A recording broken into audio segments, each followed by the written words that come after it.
Good afternoon students. आज का हमारा टॉपिक है इंट्रायूट्राइन फीटल डेथ। तो सबसे पहले हम देखते हैं इसकी definition. All fetal deaths weighing 500 gram और more occurring both during pregnancy and during labor is called as intrauterine fetal death, and for practical purpose it is antepartum death occurring beyond 20 weeks of gestation. Next, come to its etiology. Its etiology is basically related to maternal complications, fetal complication, heterogenic cause and idiopathic cause. तो सबसे पहले हम देखेंगे इसके maternal complication. Maternal complication में क्या क्या आता है? Hypertensive disorders, antepartum hemorrhage, diabetes, severe anemia, hyperpyrexia, maternal infection and antiphospholipid syndrome. इन सब में बेसिकली जो है एक ही पैथोलॉजी होती है, जिसमें क्या होगा, blood supply to the placenta is reduced because of some cause. Blood supply reduce हो जाएगी, जिसकी वजह से क्या हो जाएगा, placental insufficiency. Placental insufficiency means fetus को जो ब्लड सप्लाई जाना चाहिए वो एक्यूरेटली नहीं हो पा रहा है और ultimately it will leads to its death. सबसे पहले जैसे हम देख रहे हैं इन हाइपरटेंसिव डिसऑर्डर्स, इसमें क्या क्या आता है, pre eclampsia, eclampsia, chronic hypotension. इन सब की वजह से हो क्या रहा है, spasm of uteroplacental circulation which leads to reduction of placental blood flow and ultimately placental insufficiency. Next क्या है, APH। APH में हमने पढ़ा है क्या क्या आता है, प्लेसेंटा प्रीविया एंड अब्रप्शियो प्लेसेंटा। इसमें भी बेसिकली डेथ किस वजह से हो रही है, because of placental insufficiency. Next क्या है, diabetes. Diabetes cause for IUD is not clear, but फिर भी जो पॉसिबल एक्सप्लेनेशन दी गई है उसमें बोला गया है बिकॉज ऑफ हाइपोग्लाइसीमिया, हाइपोक्सिया या फिर एसिडोसिस की वजह से क्या हो रहा है, IUD। नेक्स्ट है severe anaemia, it may be cause of fetal death through maternal hypoxaemia. Next है हाइपर पायरेक्सिया। नेक्स्ट है मैटरनल इन्फेक्शन, हमने टॉर्च इन्फेक्शन पढ़ी है, तो उन सब की वजह से भी क्या है, एकदम से IUD होने के चांसेस हो सकते हैं। नेक्स्ट है एंटीफॉस्फोलिपिड सिंड्रोम। ये क्या है, एक ऑटोइम्यून डिजीज़ है।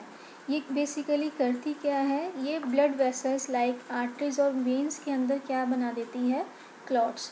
तो ऑब्वियसली जो हमारी आर्टरीज हैं अगर उनमें क्लॉट्स बन जाएगा तो ब्लड सप्लाई जो थ्रू प्लेसेंटा जा रहा है वो क्या है, सफिशेंटली नहीं जा पाएगा, ultimately it will leads to IUD।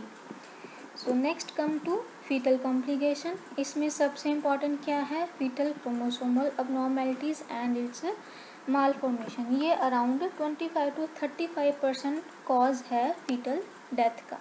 Next है fetal infection like rubella, cytomegalo virus. इन सब से अगर फीटस में इन्फेक्शन ट्रांसमिट हो गया है तो उस वजह से भी क्या हो सकती है, IUD।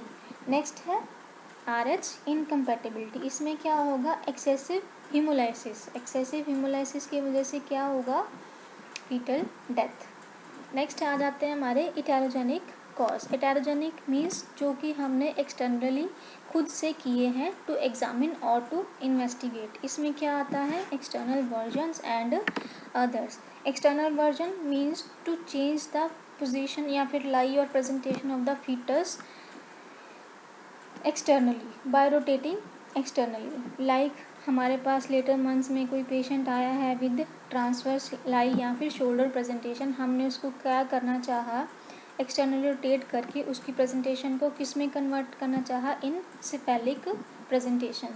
उस वजह से उस टाइम पे क्या हो सकता है, जो अंदर अम्बिलिकल कॉर्ड है दैट में entangle around the neck of the fetus. बच्चे के नेक के अराउंड टाइटली वो एंटेंगल हो जाती है, या फिर और क्या हो सकता है, कॉर्ड के अंदर ही एक नॉट बन जाती है, टाइट नॉट, जिसकी वजह से वही अगेन क्या होगा, ब्लड सप्लाई नहीं जाएगी and it will lead to IUD।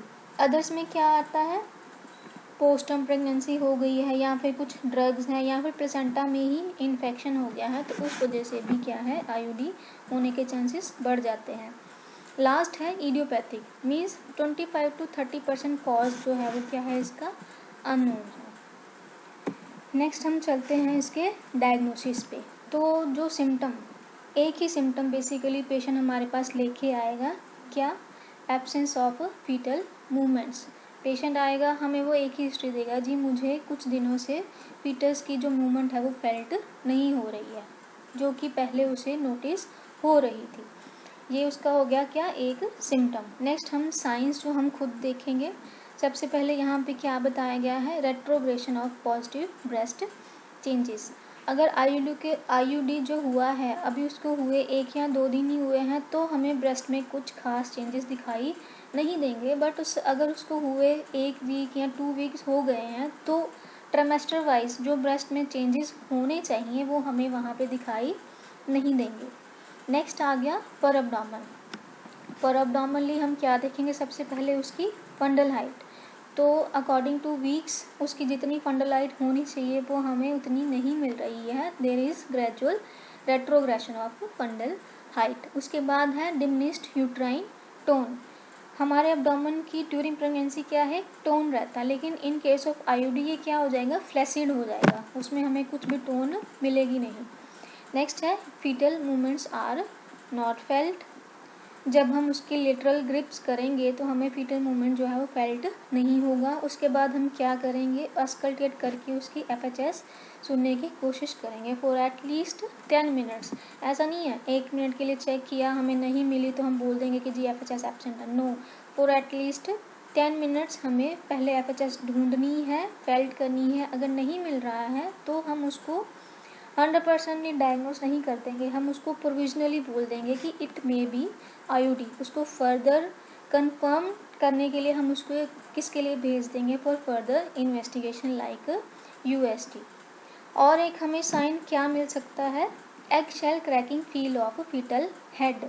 ये बेसिकली मिलता है लेटर मंथ्स में। जब हम उसका पेल्विक ग्रिप करते हैं, हम उसके हेड को पकड़ने की कोशिश करते हैं फीटस के, तो उसमें कैसी साउंड आती है, जैसे कि क्रैक, एग को पकड़ उसको हम दबाते हैं तो क्रैकिंग साउंड आती है, वैसे ही यहाँ पे आएगी। क्यों आएगी, क्योंकि इसमें क्या होता है, लेटर मंथ्स में जो उसका ब्रेन का मैटर है वो क्या हो रहा है, एक तो लिक्विफाई हो रहा है और प्लस उसकी जो क्रेनियल बोन्स हैं वो भी क्या हो जाती हैं, सॉफ्ट हो जाती हैं। तो हम उसको जैसे ही पेल्विक ग्रिप करके टच करने की कोशिश करते हैं तो उसमें से एक साउंड हमें सुनाई देती है, जिसे क्या बोला जाता है, egg shell cracking feel of fetal head.